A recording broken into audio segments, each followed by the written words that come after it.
Fine student, class number 37 Indian polity. तो इस class में हम लोग फंडामेंटल राइट्स आर्टिकल 23 और 24 पढ़ने जा रहे हैं। Very very important article. Specially मैं आर्टिकल 23 का बात करूं तो जानते हो तुम लोग फोर्स्ड लेबर से संबंधित हो जाएगा ये। और ये भी जो आर्टिकल है वो एब्सोल्यूट आर्टिकल है, लाइक आर्टिकल 17। ये क्वालिफाइड फंडामेंटल राइट नहीं है जी, ये भी क्या है, एब्सोल्यूट फंडामेंटल राइट है। एब्सोल्यूट फंडामेंटल राइट का मतलब क्या हुआ विद्यार्थी लोग? There are no reasonable restriction, कोई रीजनेबल रिस्ट्रिक्शन नहीं है यहाँ पे। यदि कोई भी ये चीज़ प्रैक्टिस करता है, समझे ना, वो बढ़िया से जेल में जाएगा, लाइक आर्टिकल 17। तो समझो यहाँ पे। अच्छा, ये मत भूल जाना बच्चा लोग, तुम लोग, कि जो फंडामेंटल जो राइट्स है वो कैटेगरी क्या है तुम्हारा? Right to equality, right to freedom, है ना। और देखो ये आएगा तुम्हारा राइट अगेंस्ट एक्सप्लॉयटेशन। यूपीएससी ने एक बार ये भी सवाल पूछा था। तो राइट टू इक्वलिटी के अंदर जानते हो कि आर्टिकल 14, 15, 16, 17 सब आ जाएगा वो। इसी तरह राइट अगेंस्ट एक्सप्लॉयटेशन, उसके अंदर दो आर्टिकल आएंगे, आर्टिकल 23 एंड 24। तो जो ब्रॉडर हेडलाइंस है वो भी पता होना चाहिए।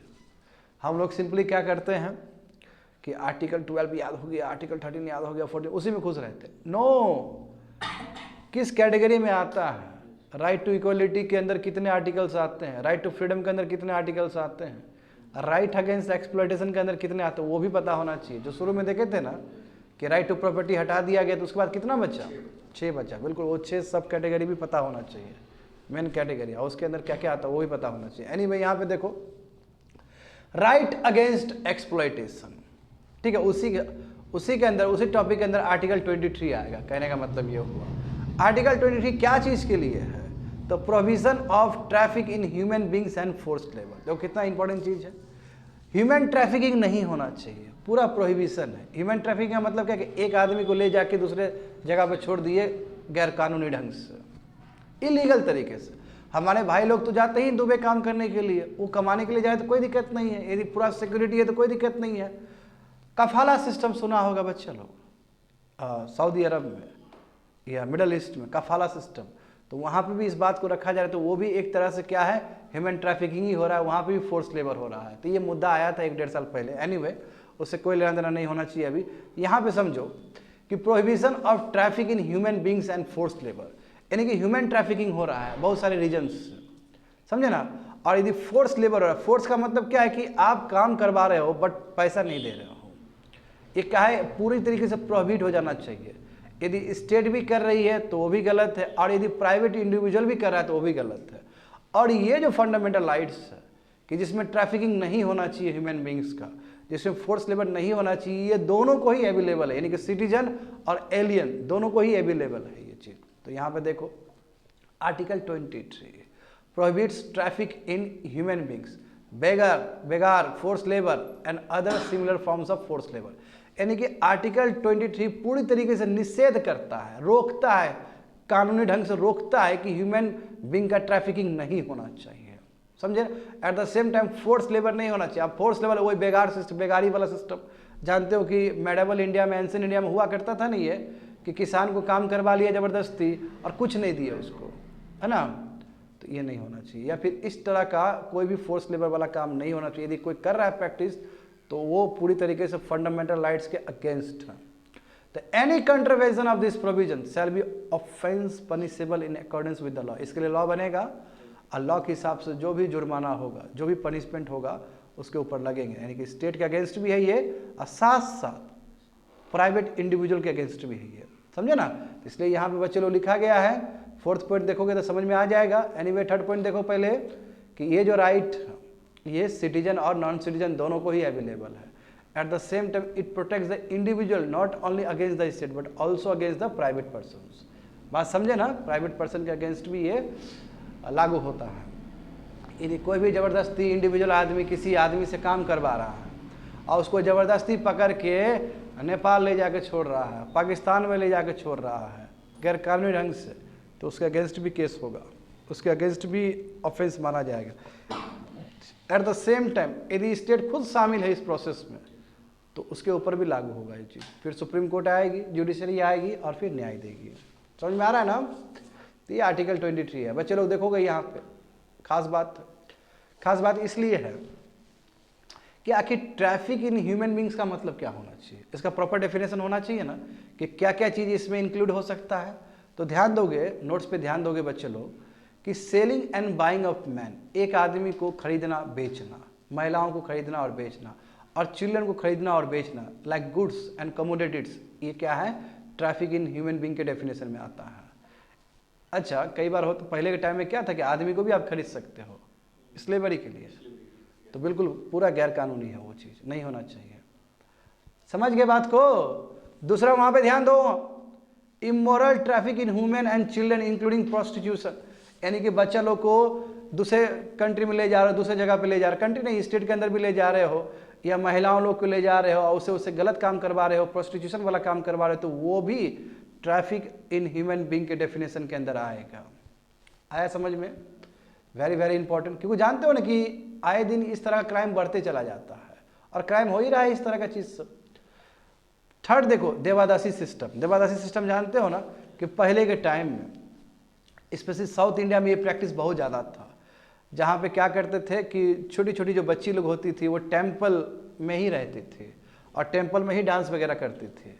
तो ये भी प्रैक्टिस बहुत ही ख़राब प्रैक्टिस है, क्योंकि वहाँ पे गलत चीज़ हो रहा था वो बच्चे लोग के साथ, महिला जो छोटी छोटी बच्ची जो है, गर्ल बच्ची लोग है, उसके साथ गलत काम हो रहा था। तो इसलिए जैसे ही भारत आज़ाद हुआ, ये जो सोशल लेवल है पूरी तरीके से ख़त्म कर दिया गया। देवादासी सिस्टम कहते हैं इसको, ठीक है। टेम्पल में जो गर्ल्स लोग नाचती थी, टेम्पल्स में ही गर्ल्स लोग रहती थी, भगवान का पूजा पाठ करती थी, जो पंडित लोग हैं उसका ध्यान देती थी, मगर उसमें कुछ गलत चीज़ भी होने लगा था, समझे। तो देवादासी सिस्टम पूरी तरीके से, देवादासी सिस्टम भी in fact traffic in human being के डेफिनेशन के अंदर आता है। Very very important point to be noted. And last one, slavery. Slavery जानते हो ना कि ज़बरदस्ती काम करवा रहे हो किसी से। अब देखो, पहले यदि स्लेवरी देखोगे तो स्लेवरी अलग अलग कंट्री का अलग अलग तरीके से रहा है। जैसे तुम यूके का देखोगे, यूरोपियन कंट्री का देखोगे, या तुम इधर का देखोगे, यूएस का देखोगे, तो स्लेवरी वहाँ पे अलग प्रैक्टिस होता था। इंडिया में फिर अलग प्रैक्टिस है। इंडिया में पहले क्या प्रैक्टिस था कि यदि मान लो कि मास्टर का आप स्लेव हो गए, तो आपको खाना पीना देगा, सब कुछ देगा, आपको काम करना पड़ेगा। और फर्स्ट जनरेशन तक ही स्लेव नहीं है, हमारा जो बेटा होगा, यदि मान लो हम किसी के स्लेव है, तो हमारा जो बेटा होगा वो भी स्लेव ही होगा, और वो तब तक स्लेव रहेगा जब तक वो मालिक का किसी सिचुएशन में जान ना बचा दे। यदि मालिक मान लो कि बहुत खतरे में है, बहुत ही ट्रेजेडी है मालिक के साथ, और मालिक मरने वाला स्थिति में, कोई भी ऐसा कंडीशन में, यदि उस टाइम कोई बच्चा या खुद स्लेव यदि उसका जान बचा दिया, तो उस समय मालिक उसको उस चंगुल से, स्लेवरी वाला कंडीशन से मुक्त कर सकता है। ये हमारे एंशिएंट इंडिया में रहा है। इसलिए slavery got different definition, had got different distinction across the world. अलग अलग वर्ल्ड में, अलग अलग कंट्री में स्लेवरी का डेफिनेशन अलग रहा। एक चीज़ तो कॉमन है कि आदमी या महिला का शोषण हो रहा था स्लेवरी में। समझ गए बच्चे लोग? तो कोई पूछेगा कि आर्टिकल 23 में स्लेवरी का ट्रैफिक इन ह्यूमन बींग्स का डेफिनेशन क्या हो सकता था, ये चारों पॉइंट तुम लोग बोल सकते हो। And supreme court competent authority है, वो आके इसमें और भी ऐड कर सकती है विद रिस्पेक्ट टू टाइम। आया बच्चे लोग समझ में? तो इस चीज़ को ठीक करने के लिए कि ऐसा ना हो, to punish this act, parliament ने क्या किया, एक एक्ट पास किया, और उस एक्ट का नाम क्या है, the immoral traffic prevention act 1956। और अभी भी ये एक्ट पूरी तरीके से चलता है। तो हम कह सकते हैं कि आर्टिकल 23 सेल्फ एग्जीक्यूटरी नहीं है, ये नॉन सेल्फ एग्जीक्यूटरी है। इसलिए इस एक्ट को, इस विजन को इम्प्लीमेंट करने के लिए पार्लियामेंट ने ये लॉ लाया। तो फर्स्ट पार्ट तो हम समझ गए कि ट्रैफिक इन ह्यूमन बींग्स का मतलब क्या है। अब हम समझेंगे फोर्स्ड लेबर। फोर्स्ड लेबर क्या है? तो देखो, बिल्कुल बहुत सुंदर तरीके से लिखा गया है बच्चे लोग कि the term begar means compulsory work without remuneration, यानी कि काम तो करना ही करना है, मगर उसके लिए कोई तनख्वाह नहीं मिलने जा रहा, आपको पैसा नहीं मिलने जा रहा है। तो बहुत ही बुरा स्थिति है ना ये। और ये हमारे पहले के टाइम में होते थे। एंशिएंट इंडिया उठा के देखोगे, मेडिवल इंडिया उठा के देखोगे ना, तो ये बेगारी वाला सिस्टम था।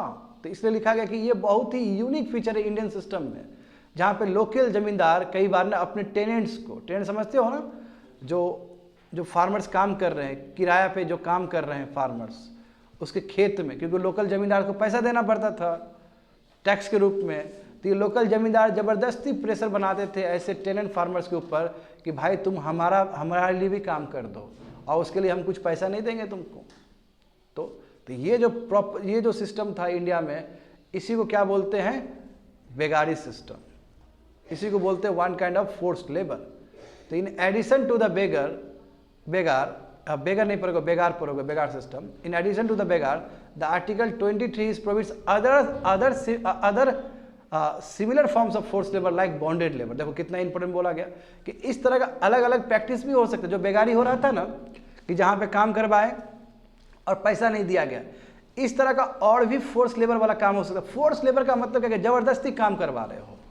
जैसे बॉन्डेड लेबर, वही जो स्लेवरी बताया ना, बॉन्डेड लेबर भी तो वही है कि आपको काम करना ही है, उसके लिए आपको कोई तनख्वाह भी नहीं मिलेगा। जैसे मैं एक एग्जांपल देता हूँ जो कि मॉडल में भी अभी थोड़ी देर में आएगा, कि बताओ, जानते हो ना कि बच्चा लोग, छोटे छोटे बच्चा लोग तुमको भीख मांगते हुए नजर आएगा रेलवे स्टेशन के पास में, हाँ, ओवर ब्रिज के नीचे मिलता है ना, या फिर नहीं भी मिलता है तो तुम रिलेट कर सकते हो ना कि ऐसा होता है। अब बताओ उसको कुछ पैसा नहीं मिलता है और उसका एक बहुत बड़ा नेटवर्क होता है। जो आदमी जो हायर करता है ज़बरदस्ती ऐसा बच्चा लोग पकड़ के लाता है और उसे भीख मंगवाता है, तो वो भी तो फोर्स लेबर है, बॉन्डेड लेबर है। बात समझ रहे हो ना? तो इसलिए वहाँ पे देखो बहुत सुंदर तरीके से similar forms of force labour लिख दिया गया है, क्योंकि जब similar forms of force labour होगा तो उसके अंदर और भी बहुत सारा चीज़ आ सकता है। और ये मैं फिर से रिपीट करता हूँ, ये जो आर्टिकल है एब्सोल्यूट आर्टिकल है, इसमें कोई रीजनेबल रिस्ट्रिक्शन नहीं है, और and it is against the state as well as private individual also. देखोगे यहाँ पे, अब देखो यहाँ पे बहुत सुंदर तरीके से लिखा गया है विद्यार्थी लोग, द टर्म फोर्स लेबर, इसका मतलब क्या, compelling a person to work against his will, उसको मन नहीं है काम करने का, मगर जबरदस्ती काम करवा रहे हो, that is the word of force. यानी कि फोर्स करके काम करवा रहे हो, लेबर करवा रहे हो उससे, समझे ना? The word force includes not only physical और legal force, very very important to be noted, point to be noted. Force का मतलब केवल फिजिकल और लीगल नहीं कि तुमको करना ही है, तुमको जबरदस्ती करना, इतना ही डेफिनेशन नहीं होगा फोर्स का। फोर्स का मतलब ये भी होगा, देखो, also force arising from the compulsion of economic circumstances that is working for less than the minimum wage. यानी कि तुम्हारा तिहाड़ी 200 रुपया होना चाहिए, बात समझे ना? तुम्हारा तिहाड़ी 200 रुपया होना चाहिए एक दिन में, मैं बोल रहा हूँ एग्जाम्पल के लिए, और हम तुमको 100 रुपया बस दे रहे हैं, तो ये भी one kind of force labour है, क्योंकि जितना तुम्हारा तिहाड़ी बनता था, वेज बनता था, उतना हमने तुमको वेज नहीं दिया, तो ये भी one kind of force labour है। तो इसलिए यहाँ पे लिखा है कि फोर्स लेबर का मतलब यही नहीं कि जबरदस्ती आप काम करवा रहे हो, इतना ही तक सीमित नहीं है, या लीगली आप जबरदस्ती से काम करवा रहे हो, कि तुमने कॉन्ट्रैक्ट में साइन कर दिया इसलिए तुमको काम करना पड़ेगा, नो, यहीं तक बात सीमित नहीं है।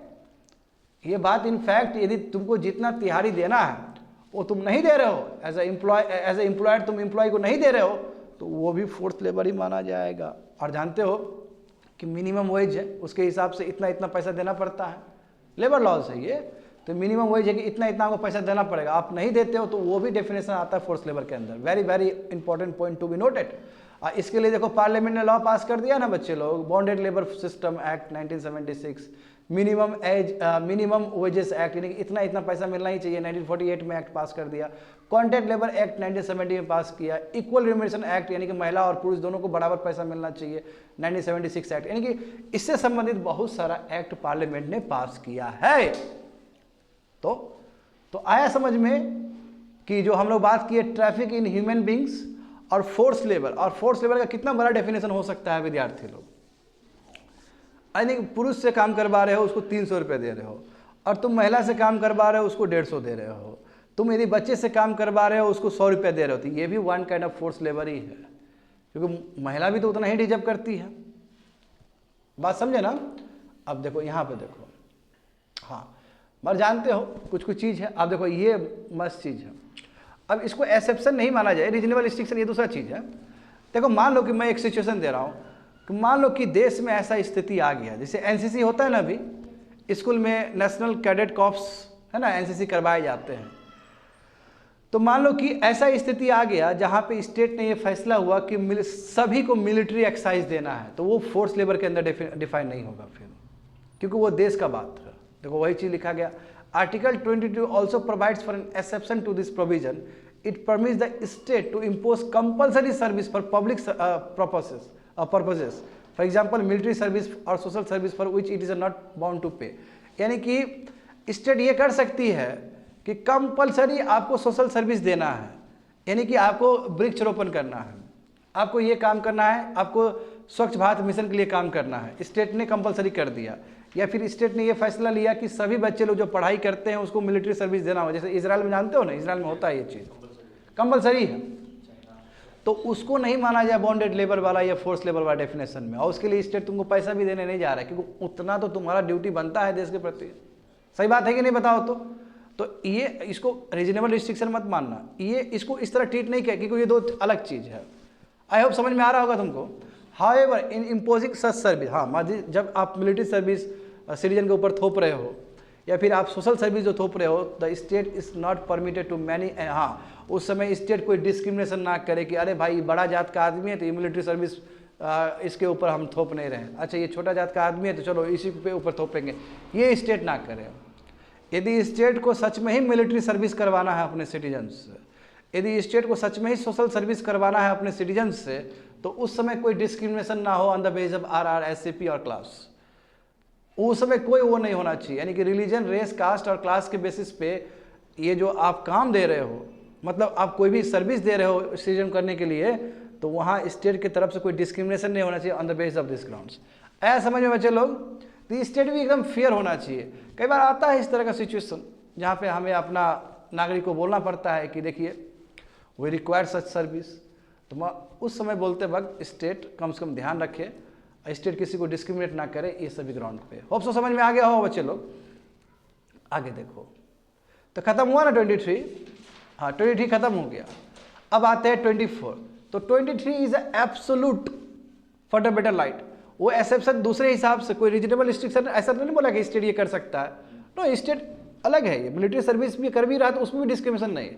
तो आर्टिकल 17 और article 23 is a absolute article. Article 24 देखो, आर्टिकल 24 भी come under right against exploitation, और ये बच्चे लोग के लिए है, छोटे बच्चे लोग के लिए है। अच्छा याद करो बच्चे लोग कि article 21A now is a fundamental right, अब वो भी फंडामेंटल राइट है thanks to 86th constitutional amendment act 2002 and thanks to right to education act 2009 also.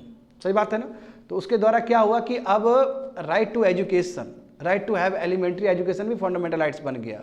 और उसके अंदर कितने एज वाले ग्रुप वाले बच्चे लोग आ जाएंगे, 6 साल से लेकर 14 साल वाले बच्चे लोग। तो कम से कम जब 6 साल से लेकर 14 साल वाले बच्चे लोग जब स्कूल पढ़ना है, स्टेट का ड्यूटी है कि उसको एलिमेंट्री एजुकेशन दे, तो ये ग्रुप का बच्चा लोग कहीं हजार्डियस इंडस्ट्री में काम तो ना करे, उसी के लिए आर्टिकल बनाया गया है। तो कह सकते हो कि आर्टिकल 21A डायरेक्ट रिलेट हो जाएगा आर्टिकल 24 से। देखो क्या लिखा गया है, समझो बात को, कि article 24 prohibits the employment of children below the age of 14 years in any factory. मतलब किसी भी फैक्ट्री में बच्चा लोग, अब किसी भी फैक्ट्री का मतलब है कि मान लो कि माइनिंग वाला फैक्ट्री हो, माइनिंग जानते हो ना, बहुत हजार्डियस चीज़ है, या फिर इस तरह कोई भी हजार्डियस एक्टिविटीज़ वाला जो होगा, जैसे कंस्ट्रक्शन साइट हो गया, रेलवे हो गया, तो यहाँ पे 14 साल से नीचे वाला बच्चा लोग काम नहीं कर सकता। हाँ 14 साल से नीचे वाला बच्चा लोग काम नहीं कर सकता, but it does not prohibit there employment in any harmless और इनोसेंट। मान लो कि कहीं पे इनोसेंट काम हो रहा है, कहीं पे पीसफुल काम कर रहा है, तो वहाँ पे प्रोहिबिट करने का बात नहीं है। आफ्टर ऑल देखो, यदि छोटा बच्चा निकल के कहीं काम कर रहा है, इसका मतलब इकोनॉमिक व्यवस्था खराब है। अब यदि वो अच्छा जगह जा रहा है काम करने के लिए, यदि वो भी रोक दोगे तो फिर जो फैमिली का जो सपोर्ट था वो भी टूट जाएगा ना। इसीलिए यहाँ पे इस तरह का डिस्टिंक्शन किया गया कि कोई हजार्डियस इंडस्ट्री हो, कोई माइनिंग इंडस्ट्री हो, तो वहाँ पे 14 साल के नीचे वाले बच्चे लोग नहीं जा सकते हैं काम करने के लिए। कोई मान लो कि पीसफुल इंडस्ट्री हो, कोई पीसफुल वर्क प्लेस हो, तो वहाँ पे बच्चे लोग पार्टिसिपेट कर सकते हैं, वहाँ पे काम कर सकते हैं। Point to be noted. इसी के लिए देखो child labour provision and regulation act 1986 बना है, और ये बहुत इंपॉर्टेंट है क्योंकि अभी रिसेंट टाइम ये अमेंडमेंट भी हुआ था इसके ऊपर। तो ये देखो child labour act 1986 very very important act है, ये लेजिस्लेशन है। और साथ साथ बहुत सारा एक्ट है भारत में, देखो ब्रिटिश के टाइम में भी बना था। Employment of children act 1938, factories act 1948, mines act 1952, merchant shipping act 1958, plantation labour act 1951, motor transport workers act 1951, apprentice act 1961, bidi and cigar workers act 1966। और इस तरह का बहुत सारा प्रोविजन है जहाँ पे बोला गया कि सर्टेन एज का बच्चा लोग पार्टिसिपेट नहीं कर सकता। तो ये कहने का मतलब हमारे कंट्री में बहुत ऐसा सेफ गार्ड है in the form of legislation. सब याद करने की जरूरत नहीं है, ये तुमको लिटरली याद करना है तो 1986 का वो एक्ट याद कर लो कि वो सबसे इंपॉर्टेंट वो एक्ट है। आया समझ में ना। हाँ अभी देखो यहाँ पे समझना होगा तुमको अब क्या गाइडलाइंस आया कि किस सुप्रीम कोर्ट किस तरह आई है। तो 1996 में the supreme court directed the establishment of child labour rehabilitation welfare fund in which the offending employed should deposit a fine of 20,000 for each child employed by him यदि मान लो कि कोई भी इंडस्ट्री हजारियस इंडस्ट्री है, कोई भी mining industry, और वहाँ पता चला कि कोई बच्चा को काम करवाया जा रहा था, 14 साल से नीचे वाला बच्चा लोग को, तो ये ड्यूटी है एम्प्लॉयर का जिसने जॉब दिया है, जो मालिक है एक तरह से, तो एक बच्चा पे कम से कम उनको 20,000 रुपया इस फंड में जमा करना होगा, और फिर उस फंड से वो पैसा उसके वेलफेयर के लिए जाएगा, उस तरह का बच्चा लोग के वेलफेयर के लिए जाएगा। बात समझ में आया ना? It also issue the direction for the improvement, और इसमें ये भी बात है कि यस बच्चा लोग के एजुकेशन पे काम होना चाहिए। सुप्रीम कोर्ट ने उस समय 1996 में गाइडलाइंस दिया था कि बच्चा लोग, 1996 है बच्चे लोग, बात समझो, 1996 का मतलब क्या हुआ कि अभी लागू भी नहीं हुआ राइट टू एजुकेशन, क्योंकि जानते हो कि 1993 पिछले क्लास में बताए होंगे, 1992 का जजमेंट, 1993 का जजमेंट, और देखो ये 1996 का जजमेंट है ये, समझे ना? तो इसको भी टेकन इनटू कंसिडरेशन किया जाए। इसमें डायरेक्शन इशू किया गया था कि एजुकेशन पे काम होना चाहिए बच्चा लोग का, हेल्थ पे काम होना चाहिए और न्यूट्रिशन पे काम होना चाहिए। तो देखो फलस्वरूप देखो इसी को लेके पार्लियामेंट भी थोड़ा सा अवेयर हुई और पार्लियामेंट ने एक एक्ट पास किया 2005 में। क्या एक्ट है? Commission for protection of child rights act 2005, वो इनैक्ट किया गया और इसके द्वारा एक कमीशन बना। वो कमीशन देखो बच्चा लोग के लिए बना है, द नेशनल कमीशन, यानी कि नेशनल लेवल पे, और स्टेट कमीशन बनेगा स्टेट लेवल पे, ताकि मान लो कि कोई भी अपराध यदि बच्चे के अगेंस्ट हुआ हो तो स्पीडी ट्रायल हो सके, स्पीडी मुकदमा हो सके, स्पीडी जस्टिस मिल सके छोटा बच्चा लोग के लिए। अभी मांग होता है ना, जिस हिसाब से महिलाओं के अगेंस्ट जो दुष्कर्म होते हैं, गलत चीज़ होते हैं, तो इसलिए मांग उठता है ना कि जस्टिस सिस्टम थोड़ा सा क्विक होना चाहिए इन लोग का। सिमिलरली यदि छोटे बच्चे लोग के साथ इस तरह गलत काम हो रहा है, 14 साल से नीचे वाले बच्चे लोग को यदि एम्प्लॉय किया जा रहा है हजारियस इंडस्ट्री में, माइनिंग इंडस्ट्री में, रेलवे इंडस्ट्री में, तो उस समय क्या होना चाहिए कि इस तरह कमीशन बनना चाहिए। तो देखो national commission and state commission for protection of child rights and children court, समझ गए ना? तो चाइल्ड राइट्स को ध्यान देने के लिए नेशनल कमीशन भी बना और तुम्हारा स्टेट कमीशन भी बना और चिल्ड्रन कोर्ट भी बना है। चिल्ड्रन कोर्ट इसलिए बना ताकि स्पीडी ट्रायल मिल सके। हाँ, जुबिनाल नहीं, जुबिनाल इज डिफरेंट। जुबिनाल में अपराध करके आएगा वो। जुबिनाल में यदि बच्चा, हाँ वही 16 साल का बच्चा और 17 साल का बच्चा बदमाशी करेगा तब वो जुबिनाल कोर्ट जाएगा। बट ये स्पीडी ट्रायल के लिए इस तरह का चिल्ड्रन कोर्ट बनाया गया था ताकि कोई भी चाइल्ड राइट्स को, अब दुनिया भर का चाइल्ड राइट्स को एक्ट बनाया ना अभी दुनिया भर का, यदि कोई वायलेशन किया कोई एम्प्लॉय तो केस यहाँ जाएगा और स्पीडी ट्रायल होगा। तो हम कह सकते हैं कि पार्लियामेंट है सीरियस है इस चीज़ को लेके, तभी तो बनाया है, तभी तो नेशनल कमीशन बनाया है चाइल्ड वेलफेयर के लिए, स्टेट कमीशन बनाया, समझ रहे बात को ना, as well as children code बनाया गया। अब यहाँ पे समझो बच्चे लोग, हाँ यहाँ पे देखो, अच्छा समझो कैसे गवर्नमेंट एक स्टेप आगे आ रही है। तो 2006 में गवर्नमेंट ने बैन किया कि यदि चिल्ड्रन डोमेस्टिक सर्वेंट या वर्कर के रूप में काम कर रहा है, जैसे बिजनेस स्टाफ, जैसे होटल में, ढाबा में, रेस्टोरेंट में, शॉप में, फैक्ट्री में, रिसोर्ट स्पा में, टी शॉप में, तो वो भी इलीगल है, बिल्कुल अभी भी ये जारी है। अभी कोई भी तुमको ढाबा में 14 साल से नीचे वाला बच्चा लोग काम करते हुए नजर आएगा तो वहाँ पे पुलिस आके गिरफ्तार कर सकती है मालिक को भी, और ऐसा दिन प्रतिदिन होता है ये चीज़। बात समझे ना? तो ये कहो कि शुरुआत का नहीं था, ये 2006 में गवर्नमेंट ने बैन किया ये चीज़ को। गवर्नमेंट का ये कह सकते हो कि इनिशिएटिव है कि 14 साल से नीचे वाला बच्चा लोग यदि कोई ढाबा में, कोई होटल में, कोई नॉर्मल फैक्ट्री में भी, कोई रेस्टोरेंट में भी, कोई रिसोर्ट में भी, कोई स्पा में भी, स्पा जानते हो जहाँ मसाज होता है, या टी शॉप में भी, जानते हो ना, छोटा छोटा बच्चा लोग पूछते रहता है इधर उधर, है ना? अब देखो छोटा बच्चा को क्यों हायर करता है ये लोग, रेस्टोरेंट वाला लोग सब, क्यों क्विक होता है छोटा बच्चा लोग, वो तेज़ी से काम कर देगा। बड़ा आदमी लेथार्जिक होता है, सभी नहीं, मतलब थोड़ा टाइम लगता है। छोटा बच्चा लोग बहुत फुर्तीला होता है बिकॉज ऑफ द बॉडी। अब इस ये लोग को एम्प्लॉय किया जाएगा तो फिर गैर कानूनी माना जाएगा उसको। It want that anyone employing children below 40 years of age would be liable for prosecution and penal action। समझ में आ गया ना बच्चे लोग कि 14 साल से नीचे वाला बच्चा लोग को यदि ये सभी फैक्ट्री शॉप सब में यदि उसको हायर किया जाए, एम्प्लॉय किया जाए तो गैर कानूनी माना जाएगा और उसके लिए ऑफेंस, और उसके लिए टैक्स और बहुत सारा जुर्माना भी भरना पड़ता है और सज़ा भी हो सकता है। और बिल्कुल ये दिखता है ये चीज़। अच्छा, तो जैसे कि मैंने कहा कि वो बहुत 1986 का एक्ट बहुत इंपॉर्टेंट है।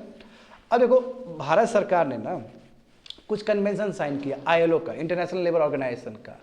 तो जब आप ऊपर में कोई इंटरनेशनल लेवल पे कोई इंटरनेशनल लेवल पे कोई कन्वेंशन साइन कर रहे हो तो फिर आपको नेशनल लेवल पे रेटिफिकेशन भी करना होता है।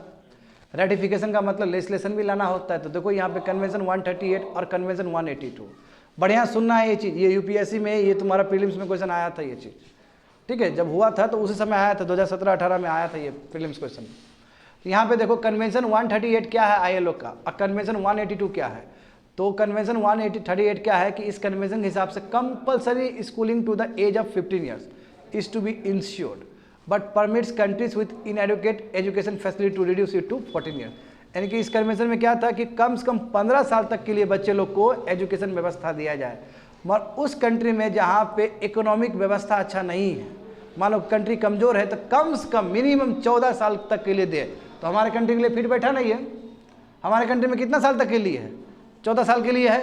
तो हमने इस चीज़ को साइन किया, और जब साइन किया तो हमें रेटिफाई करना पड़ेगा। और चाइल्ड लेबर अमेंडमेंट एक्ट हो गया वो 2016 में, क्योंकि 1996 में हुआ था ना, एक्ट बना था ना, उसमें संशोधन करके हमने, क्योंकि रेटिफाई किया, हमने ये साइन किया तो हमको रेटिफिकेशन करना पड़ रहा है, तो हमने कन्वेंशन 138 को मान लिया। दूसरा देखो convention 182, this convention prohibits employment of children in the worst form of labour. सही बात है कि नहीं है, कि जो वर्स्ट फॉर्म ऑफ लेबर है, यानी कि जहाँ माइनिंग इंडस्ट्री है, जहाँ पे केमिकल इंडस्ट्री है, जहाँ पे हजार्डियस इंडस्ट्री है, जहाँ पे एक्सप्लोजिव इंडस्ट्री है, समझ रहे हो ना, वहाँ पे बच्चों लोग का एम्प्लॉयमेंट नहीं होना चाहिए। चलो ये भी हमने साइन कर लिया और ये भी रेटिफिकेशन कर लिया, इसलिए तुमको 2016 का इस एक्ट में ये सभी चीज़ दिखेगा। आया समझ में ना।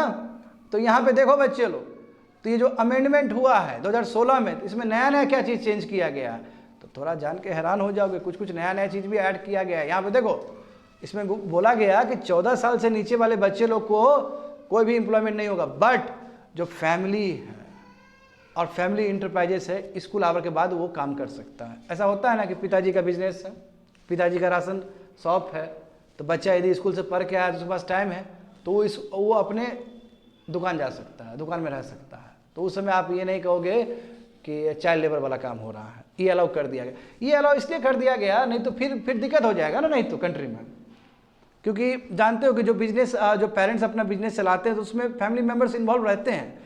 और यदि 12 साल 10 साल वाला बच्चा लोग यदि बिजनेस कर रहा है, तो फिर यदि उसको रोकोगे तो फिर गैर कानूनी हो जाएगा, फिर उसका जो सेटअप है इकोनॉमिक सिस्टम वो फिर बर्बाद हो जाएगा। इसलिए फ्लेक्सिबिलिटी है। हालांकि इस चीज़ का विरोध भी हुआ था उस समय, ये अलग बात है। हाँ, अब देखो चिल्ड्रन काम ऑडियो विजुअल इंटरटेनमेंट इंडस्ट्री में काम कर सकते। देखो बालिका बधू देखे थे ना तुम लोग, पहले आता था बालिका बधू, है ना, उसमें जो किरदार था सब बच्चे लोग थे ना। तो बिल्कुल आप इस तरह का इंडस्ट्री में काम कर सकते हो, ऑडियो विजुअल इंटरटेनमेंट इंडस्ट्री में काम कर सकते हो। छोटा छोटा बच्चा लोग सिंगर होता है ना, इंडियन आइडल सब में जाता है ना, जूनियर, वो जा सकता है, कोई दिक्कत नहीं है। छोटा छोटा बच्चा लोग एडवर्टीजमेंट करता है ना, उसको कर सकता है। फिल्म में आता है, टेलीविजन सीरियल में आता है, वो आ सकता है, तो उसको चाइल्ड लेबर नहीं माना जाएगा, उसको वहाँ से हटा दिया गया। हाँ, adolescent are prohibited in hazardous occupation, सही बात है ना।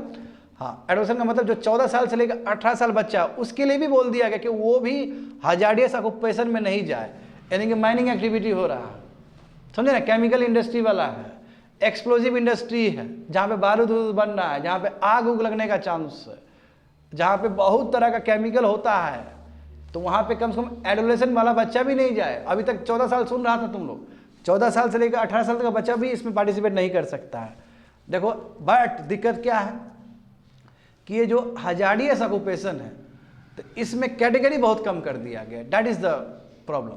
और इस चीज़ को लेकर उस समय डिबेट भी हुआ था, विरोध भी हुआ था। देखो क्या लिखा गया, at present very few hazardous occupation, बहुत कम ऑक्यूपेशन को हजार्डियस ऑक्यूपेशन माना जा रहा है, जैसे माइनिंग को माना जा रहा है। इनफ्लेमेबल सबस्टेंस, जहाँ पे जानते हो ना कि केमिकल सब है जिसका आग लगने का चांस है, उस तरह का इंडस्ट्री, या फिर एक्सप्लोजन वाला, जहाँ पे एक्सप्लोजन हो केमिकल सब का। तो ये तीन ही इंडस्ट्री को केवल हजार्डियस इंडस्ट्री माना जा रहा है, बाकी सबको छूट दे दिया। तो इसलिए उस समय बच्चे लोग, मैं 2016 का बात कर रहा हूँ, उस समय इस चीज़ को लेकर डिबेट हुआ था कि क्यों आखिर आपने क्यों तीन ही ऑक्यूपेशन को हजार्डियस ऑक्यूपेशन माना, समझे ना। और हाँ, सही डिबेट है, क्योंकि इसका तो लिस्ट होना चाहिए, 10 15 50 लिस्ट होना चाहिए इसका। Age of prohibition of employment is link, सही बात है ना, जो आपने रोका है 14 साल तक बच्चा लोग नहीं कर सकते, तो वो डायरेक्टली आपका लिंक है राइट टू एजुकेशन 2009 से, क्योंकि उसमें बोला गया कि जो 6 साल से लेकर 14 साल का जो बच्चा होगा वो पढ़ने जाएगा। जब वो पढ़ने जाएगा तो काम क्यों करेगा। इसलिए हम कह सकते हैं कि ये जो एक्ट है 2016 का जो एक्ट हो, ये 1986 का एक्ट हो, वो बिल्कुल उसके साथ कंसोनेंट में है। तो दोनों मिलेगा तभी कंप्लीट होगा। 14 साल तक पहले बच्चा लोग को स्टेट पढ़ाए और उसके बाद उसको जहाँ काम करना है काम करे, but subject to certain occupation. समझ गए ना ये? तो चलो हमने एक मुद्दा भी देख लिया, चाइल्ड लेबर का मुद्दा देख लिया ना यहाँ पे। अब दूसरा मुद्दा जा रहे हैं देखने के लिए, बेगिंग, वेरी वेरी इंपॉर्टेंट। देखो ये तुम लोग के लिए आई ओपनर होगा। ये करंट इश्यू है उस समय का, 3-4 साल पहले का ये करंट इश्यूज है। अब देखो बेगिंग, अच्छा भीख मांगते हैं हम लोग सब ना, देखते हैं ना हम लोग भीख मांगते हुए लोगों को। तो अब देखो सवाल ये कि भीख मांगना सही चीज़ है कि गलत चीज़ है? तो दोनों ही पक्ष में हो सकता है, अच्छा खासा डिबेट हो सकता है इस पर कि भीख मांगना चाहिए कि भीख नहीं मांगना चाहिए। भाई ह्यूमन एंगल से देखोगे तो वो यदि भीख मांग रहा है तो मजबूरी में ही मांग रहा होगा। अब 1-2 एग्जाम्पल से तुम ये नहीं बोल सकते हो ना कि भीख मांगने वाला आदमी अमीर होगा। 1-2 एग्जाम्पल होता है वो अलग बात है, अधिकतर जो भीख मांगने वाले लोग हैं उसका इकोनॉमिक कंडीशन खराब है। अब यदि स्टेट ऐसा हो कि स्टेट खुद आ जाए और एक्ट बना दे और बोल दे कि कोई भीख मांग रहा है तो वो क्रिमिनल एक्टिविटी है, तो बहुत बड़ा बात हो जाएगा ना, तब तो बहुत बड़ा बात हो जाएगा। स्टेट आया बोला कि तुम भीख मांगेगा तो हम तुमको पनिश कर देंगे, तो बात तो फिर सुप्रीम कोर्ट तक पहुंचेगा ना। वही मैटर तुम लोग देखोगे थोड़ी देर में। देखो समझो बात को पहले। एक्ट ने डिफाइन किया है, यानी कि बेगिंग का मतलब क्या है कि बेगिंग का मतलब है टू इंक्लूड सोलिसिटिंग और रिसीविंग आर्म्स, यानी कुछ तुमको मिल रहा है in a public place. Public place में तो कुछ तुमको मिल रहा है, रिसीव कर रहे हो, whether or not any under pretence such as singing, है ना। हो सकता है तुम सिंगिंग करके, हो सकता है तुम डांसिंग करके, हो सकता है तुम कुछ सुना के, या हो सकता है तुम परफॉर्म करके। यदि इस तरह ही मिल सकता है, या फिर ये नहीं भी करके तुमको मिल रहा है। दोनों ही चीज़ होता है ना। जैसे तुम रेलवे में जाओगे, ट्रेन में तुम ट्रैवल करोगे तो ये सब चीज़ तुम देखते हो। मैं तुम सड़क पे जब जाते हो, मंदिर के पास में जाते हो, तो कोई गाना वाना गा नहीं रहा होता है, तो दोनों केस में आप बेगिंग कर सकते हो, यानी कि दोनों केस में आप बेगिंग देख सकते हो। सही बात है ना। कई बार गाना भी सुना के बेगिंग कर रहे होते, कई बार चुपचाप मांग के बेगिंग कर रहे होते, दोनों ही पॉसिबल है। वही चीज़ वहाँ पे लिखा गया, weather or not under any. समझ गए ना, मतलब वो हुआ having no visible means of sustenance and wandering about or remaining in any place in a condition as makes it likely that the person doing so exit solicity or receiving arms, यानी कि जो क्या है वो इधर उधर घूम रहा है, वो किसी पब्लिक प्लेस में है और ऐसे कंडीशन में है, and makes it likely that person doing so, वो इसलिए कर रहा है ना, जो भी कर रहा है उससे इकोनॉमिक कारण से कर रहा है, और वो क्या कर रहा है वहाँ पे आर्म्स रिसीव कर रहा है, ALMS उसको आर्म्स ही कहते हैं। उसका मतलब क्या कि वो कुछ पा रहा है, कुछ खाना उसको मिल रहा है, कुछ पैसा उसको मिल रहा है। तो ये एक तरह से कह सकते हो कि वो सस्टेनेंस, अपना लाइफ को जीना चाह रहा है, अपने लाइफ को कैरी करना चाह रहा है, बट इधर उधर घूम के वो भीख मांग रहा है। अब यहाँ पे मैं बताना चाहूँगा तुम लोग को, अब इसमें प्रॉब्लम क्या है। देखो अब बेगिंग एक्ट आया, ठीक है, ये बेगिंग एक्ट था। मैं बताऊंगा अभी बेगिंग एक्ट कौन से, कुछ स्टेट का, ये मुंबई स्टेट का, महाराष्ट्र का है, ठीक है। तो ये एक्ट में क्या था कि इट क्रिमिनलाइजेस बेगिंग, यानी कि बेगिंग को क्रिमिनलाइज किया गया, यानी कि बेगिंग यदि कोई मांगता है तो क्रिमिनल एक्टिविटी माना जाएगा। That is the meaning of this word.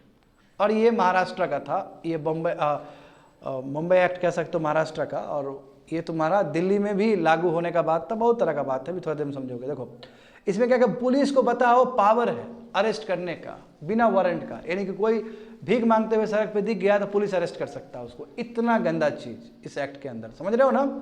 It gives magistrate the power to commit them a certified institution for a 3 hour, यानी कि पहली बार पकड़ाया वो, पहला बार, यानी कि भीख मांगना ऑफेंस हो गया ना इस एक्ट के हिसाब से, पहला बार पकड़ाया तो 3 साल का उसको जेल हो सकता है, और सेकेंड बार वही आदमी पकड़ा है तो 10 साल का जेल हो सकता है। ये तो बहुत बड़ा ट्रेजेडी है नहीं, कितना बड़ा मुद्दा बन जाएगा इस तरह का यदि एक्ट होगा तो।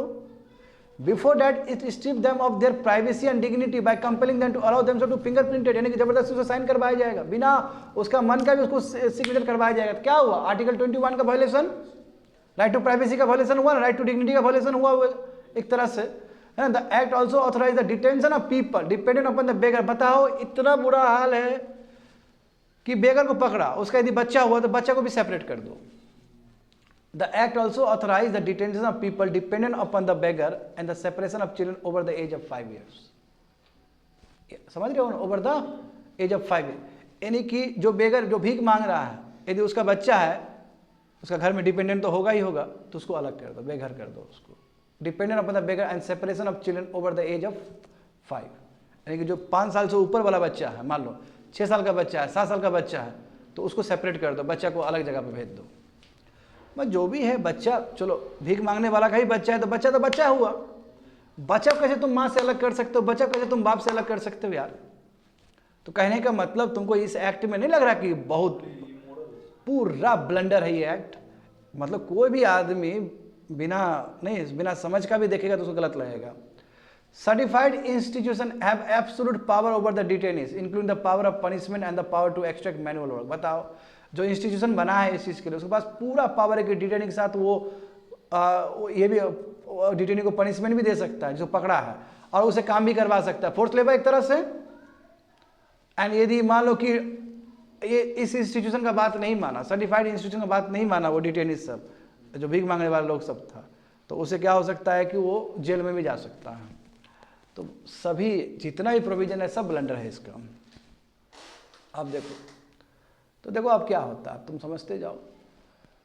The purpose of this act, यानी कि पर्पज क्या है इस एक्ट का मतलब, is not only to criminalize the act of begging but to target the group and communities. केवल बेगिंग को ही रोकना नहीं है ये, यदि तुम ठीक से देखोगे, यानी कि उस तरह का ग्रुप को, कम्युनिटी को टारगेट करना जो बहुत गरीब है, जो झोपड़पट्टी में रहता है, जो भीख मांग के चलाता है, ऐसे लोग को टारगेट करना उस डे टू डे लाइफ। क्योंकि देखो हर आदमी टाई सूट में तो नहीं जा सकता है ना। हाँ, मेन स्ट्रीम लाइफ क्या है, सेडेंटरी लाइफ स्टाइल है, सेटल जॉब है, पैसा है, रुपया है, बहुत सारा कम्युनिटी का, बेचारे लोग के पास नहीं है। तो बताओ, इसको तुम समाज का कीड़ा मकोड़ा समझ के तुम उसको हटाना चाह रहा है, समाज का एक तुम दूषित वर्ग मान के इसको तुम हटा रहा है। ये तो हाईएस्ट फॉर्म ऑफ डिस्क्रिमिनेशन है जी। It is easy erase from public, यानी पब्लिक स्पेस पे तुम इसको हटाना चाहता है। हाँ, क्योंकि ये तुमसे अलग लगता है। जो मेन स्ट्रीम वाला, जो लाइफ वाला आदमी लोग है, उसे वो अलग लगेगा ना। मेन स्ट्रीम वाला आदमी लोग क्या सोफिस्टिकेटेड होकर चलेगा अपना बढ़िया से। मैं ये बेचारे लोग भीख मांग, जैसे किन्नर लोग का भी सेम प्रॉब्लम है ना जी। किन्नर लोग आता है ट्रैफिक में, बोलता है कि खिड़की खोलो पैसा दो, होता है ना। अब ये तुम लोग से अलग है, अब तुम लोग से अलग है तो तुम क्या चाहोगे कि ये लोग खत्म ही हो जाए क्या वहाँ से। तो यही ना मोटिव हुआ इस लॉ का। It is to erase from the public spaces people who look or act differently and whose presence is perceived as a botheration or nonsense। यानी कि उसका प्रेजेंस से तुमको लग रहा है कि समाज में नॉनसेंस हो रहा है, ये हमारे ऊपर सरदर्द है, सोसाइटी को पोल्यूट कर रहा है ये। यदि इतना गंदा सोच से कोई एक्ट बनाया जाए तो बाबू किसी भी रूप में इंक्लूसिव डेवलपमेंट तो नहीं दिख रहा है। और एक स्टेट यदि इस लेवल पे एक्ट को लेके चल रही है तो वो स्टेट का मैं क्या कह सकता हूँ, वो घटिया स्टेट है। सोच बहुत गलत है। देखो, just before the 2010 Commonwealth game, जानते हो ना, इसमें घोटाला, दुनिया भर का घोटाला हुआ था, इसमें पकड़ाया गया। दिल्ली गवर्नमेंट, इनको बताओ, दिल्ली गवर्नमेंट भी इस तरह काम कर रही थी, क्योंकि कॉमनवेल्थ गेम्स होने वाला है, विदेश का लोग सब आएगा देखने के लिए, विदेश का इंटरनेशनल ऑर्गेनाइजेशन आएगा, मीडिया आएगा और दिखा देगा गरीब को भीख मांगते हुए। तो बताओ, अब ये भी तो काम गलत है। इसलिए दिल्ली गवर्नमेंट क्या कर रही थी, बेगर्स लोग को स्ट्रीट से खदेड़ रही थी, भगा रही थी। इट वॉज फेल डैट कि उसके प्रेजेंस से हमारे देश का वो हो जाएगा, बुराई हो जाएगा, हमारे देश का है ना नाम खराब हो जाएगा फॉरेनर के सामने में। अरे क्या बाबू, ये क्या है, व्हाट इज अ लॉजिक। अरे तो भाई, तो उतना तो तुम स्टेट निकम्मा स्टेट है ना, तो तुम यदि इतना तुम सशक्त स्टेट है तो तुम बढ़ाओ उसको, तुम उसको जॉब दो, उसको तुम आगे बढ़ाओ, उसको इकोनॉमिक अपॉर्चुनिटी दो, उसको अपने आप स्टेट आगे निकल जाएगा। सोच कितना गलत है, सोचो। यानी कि स्टेट अपना नाकामी को नहीं छुपाना चाह रहा है। एक स्टेट चाहे तो गरीब को कितना अमीर बना सकता है। स्टेट यदि सक्षम नहीं है तभी नहीं इतना गंदा अप्रोच के साथ आ रहा है। समझ रहे हो बात को ना। देखो, तो इसलिए मैंने कहा ना, ये जो बेगिंग एक्ट है सेंट्रल लेजिस्लेशन नहीं है बाबू, ठीक है। मैंने कहा ना कि स्टेट का, देखो यहाँ पे दिल्ली हाई कोर्ट मामला पहुंचा, दिल्ली हाई कोर्ट ने कहा कि ऐसा कुछ नहीं होता, बट बेकार का चीज़ है, ये पूरा फंडामेंटल राइट्स हनन कर रहा है, ये पूरी तरीके से नल एंड वॉइड कर दिया बगैर के, अनकॉन्स्टिट्यूशनल नहीं है, strike down. And sudden section of the Bombay, यही ना बोले ना, Bombay prevention of beggary act, यही था। और कुछ कुछ चीज़ें दिल्ली में भी लागू हो रहा था, तभी तो कॉमनवेल्थ के टाइम में दिल्ली वाला जो एजेंसी है बोला कि हम बेगर्स को खदेड़ देंगे स्ट्रीट से। तो ये एक्चुअल में ये जो एक्ट है, बेगिंग एक्ट है, वो बम्बई का है। कुछ कुछ पोर्शन तुम्हारा दिल्ली में भी अप्लाई हो रहा था। इतना ही नहीं, देखो ना, बेगिंग जो एक्ट है वो 20 राज्य में और 2 यूटीज में चल रहा था वो, मगर दिल्ली हाई कोर्ट ने क्या किया, उसको अनकॉन्स्टिट्यूशनल बता के पूरी तरीके से गिरा दिया, खत्म कर दिया उसको। सेंट्रल एक्ट नहीं है बेगिंग के ऊपर। और अभी भी अधिकतर जो राज्य के अंदर जो बेगिंग एक्ट है, अब तो खत्म हो गया, डिक्रिमिनलाइज कर दिया बात है। उस समय जो चल रहा था 20 स्टेट और 2 यूनिट टेरिटरी में, वो बम्बई वाला ही प्रिंसिपल चल रहा था, बम्बई से ही सीख रहा था। हाँ, उस समय। आप क्यों, आपका चलेगा, मार नहीं खाएगा क्या? हाँ, Delhi high court he struck कर दे, सुप्रीम कोर्ट पहुंचेगा तो और स्ट्रक हो जाएगा। आप क्या है, पिटीशन कहा जाएगा, खत्म हो गया बात को, तो हो गया। ऑल इंडिया में था ही नहीं ये तुम्हारा कुछ ये राज्य में था ये बात, समझो। दिल्ली में था मामला, तो दिल्ली का पहुंचा, दिल्ली में जब हुआ कॉमनवेल्थ तब ना मामला पहुंचा वहां पे दिल्ली में। अब बताओ ये बॉम्बे हाई कोर्ट में क्यों नहीं पहुंचा, या पहुंचा होगा तो ये ध्यान नहीं दिया होगा, या फिर बहुत सारा चीज हुआ होगा बीच में। तो कोई चीज ना पढ़ाते वक्त भी गुस्सा आता है, जैसे इस पे गुस्सा आ रहा है मुझे, समझ रहे हो ना। हाँ, अब यहाँ पे देखो crux of the Delhi high court judgment, तो जजमेंट में आया क्या, देखो समझो बात को। The judgment was delivered recently that in the, अब कुछ साल पहले की बात है ये, हर्ष मंदर versus union of India case and something case, 2 case है, वो याद करने की जरूरत नहीं है। इसमें कहा कि ये जो बेगिंग एक्ट है, जो फैसला आया है जहाँ पे अनकॉन्स्टिट्यूशनल करार दिया गया बॉम्बे वाला एक्ट को, बॉम्बे वाला बेगिंग एक्ट को, कहा कि देखिए बेगिंग एक्ट केवल आर्टिकल 14 को ही वायलेट नहीं करता है, इक्वलिटी बिफोर लॉ, ये आर्टिकल 21 को ही वायलेट करता है, समझे ना। यदि 21 आर्टिकल 21 वही right to life and personal liberty को, आर्टिकल 21 में क्या दिया गया कि ये स्टेट का जिम्मेदारी है। अच्छा जानते हो ना, मानेका गांधी केस के बाद 1978 के बाद ये जो आर्टिकल 21 है इसका तो स्कोप और ज़्यादा बढ़ गया। तो ये जिम्मेदारी है स्टेट का कि वो बेसिक रिस्पॉन्सिबिलिटी, रोटी कपड़ा मकान दे, है ना, फूड दे, क्लोथिंग दे, शेल्टर दे अपने सिटीजन को। पॉवर्टी स्टेट की इनेबिलिटी के वजह से हुआ है कि स्टेट ठीक से निकम्मागिरी किया, ठीक से काम ही नहीं कर पाया, वो अपना ड्यूटी नहीं कर पाया। यदि स्टेट एम्प्लॉयमेंट दे देता, यदि स्टेट ठीक से उसको स्कीम दे देता तो काहे बेगिंग करता वो। कड़ी शब्द में निंदा किया गया स्टेट को लेके दिल्ली हाईकोर्ट के द्वारा। And the state could not turn around and criminalize the most visible and public manifestation of its own failure. जाओ डायरेक्ट बोल दे तुम्हारा खुद का फेलियर, तुम मुंह छुपाने के लिए तुम बेगिंग का एक्ट लाया है। हाँ, तुम्हारा खुद का फेलियर है ये, समझे, तुमका खुद तुम नहीं भाग सकते हो इस चीज से, तुम्हारा निकम्मागिरी है ये, बात समझ रहे हो ना। ये तुम अपना फेलियर को छुपा रहे हो और बेगिंग एक्ट लेके आ रहे हो। It is up to the legislature to come with the genuine rehabilitation measure. Legislature के ऊपर ही है, विधानसभा के ऊपर है, लोकसभा पार्लियामेंट के ऊपर है, तो आए जेन्युइन रिहेबिलिटेशन मेजर के साथ आए और कोशिश करें कि ऐसे जो लोग हैं, बेचारे लोग, जो वल्नरेबल लोग हैं, मार्जिनाइज मेंबर है, बेगर्स हो गए या ट्रांसजेंडर हो गए, जो जिसको बेगिंग करना पड़ता है, उसको रिहेबिलिटेशन सेंटर प्रोवाइड करें ताकि वो लोग भी बेचारे लोग जी सके। समझ गए ना। तो why the high court struck beggary law, simple ना, क्यों किया वो, क्योंकि देखो people beg on the street, लोग जो बेचारे लोग जो भीख मांग रहे हैं पब्लिक प्लेस पे, स्ट्रीट्स पे, वो अपने इच्छा से नहीं मांग रहे हैं, बिकॉज दे नीड टू, क्योंकि ज़रूरी है उसको, ठीक है। कोई भी अपने इच्छा से कोई भीख नहीं मांगता है। And the government has the mandate, government को होना चाहिए कि वो सोशल सिक्योरिटी प्रोवाइड करे ऐसे लोग को, ठीक है ना। All the citizen should have basic facility, कम रोटी कपड़ा मकान तो होना चाहिए ना, ये स्टेट तय करे।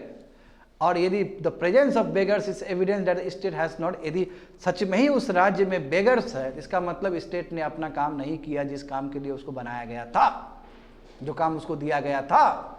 तो इसलिए स्ट्रक डाउन दोज परमिटिंग, यानी कि वो हर क्लॉज को उसने खत्म किया दिल्ली हाई कोर्ट ने, जहाँ पे अरेस्ट का भी बात था ना, बिना वारंट के तुम अरेस्ट कर लोगे, है ना। Any person found begging, taking the person to court, conducting inquiry करने वाला बात था उसमें।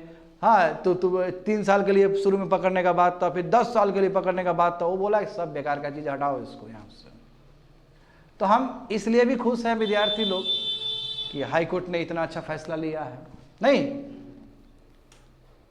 हाँ, तो यहाँ पे देखो, बट व्हाट द एक्सपेक्ट, हाँ, मगर देखो इसका मतलब ये नहीं कि टोटली अनकॉन्स्टिट्यूशनल हुआ, वो बहुत सारे प्रोविजन को अनकॉन्स्टिट्यूशनल करार दिया गया। मगर यहाँ पे समझो, मगर ये बेगिंग का बहुत बड़ा रैकेट भी तो है। यदि मान लो कि एक आदमी ज़बरदस्ती रैकेट चलवा रहा है, तो वो तो गलत चीज़ है, उसके लिए तो प्राइवेट इंडिविजुअल के अगेंस्ट तो फिर लेना पड़ेगा। तो देखो वो चीज़ अनकॉन्स्टिट्यूशनल नहीं है। तो कौन ये, वो इसलिए पूछा है कौन सा चीज़ अभी भी क्रिमिनलाइज है बेगिंग को लेकर। तो देखो, the court has not struck down the provision that do not treat beggary as per offence including section 11, क्योंकि सेक्शन 11 में ये लिखा गया है स्टूडेंट कि कोई भी पर्सन यदि बेगिंग करवा रहा है ज़बरदस्ती, यानी कि वही बेगिंग रैकेट्स चल रहा है और ज़बरदस्ती बच्चा लोग का पैर उड़ तोड़ के नीचे डाल दे रहा, जानते हो ना, बच्चा लोग को पहले शकल बिगाड़ दिया आता है, ये लोग को आँख फोड़ देता है, पैर तोड़ देता है, हाथ में कटोरा लेकर बोलता है जाओ ब्रिज के पास भीख मांगो, ट्रेन के बगल में भीख मांगो।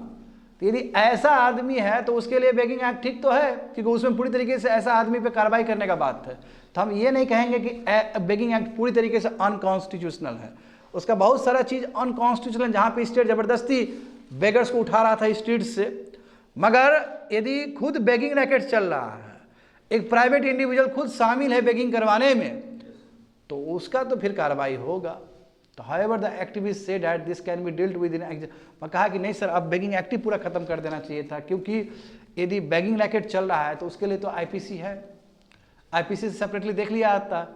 तो मैं कहा कि नहीं कोई बात नहीं है, सभी खराब नहीं है, जो प्रोविजन खराब है उसको हम स्ट्रक डाउन कर रहे हैं, और जो प्रोविजन इसके अंदर सही है बेगिंग रैकेट को कम करने के लिए या बंद करने के लिए, वो ठीक है, वो कंटिन्यू रहेगा। तो पूरी तरीके से एक्ट अनकॉन्स्टिट्यूशनल नहीं है, मैं इसका बहुत सारा सेक्शन को अनकॉन्स्टिट्यूशनल दिल्ली हाई कोर्ट ने कर दिया। That's it, completed.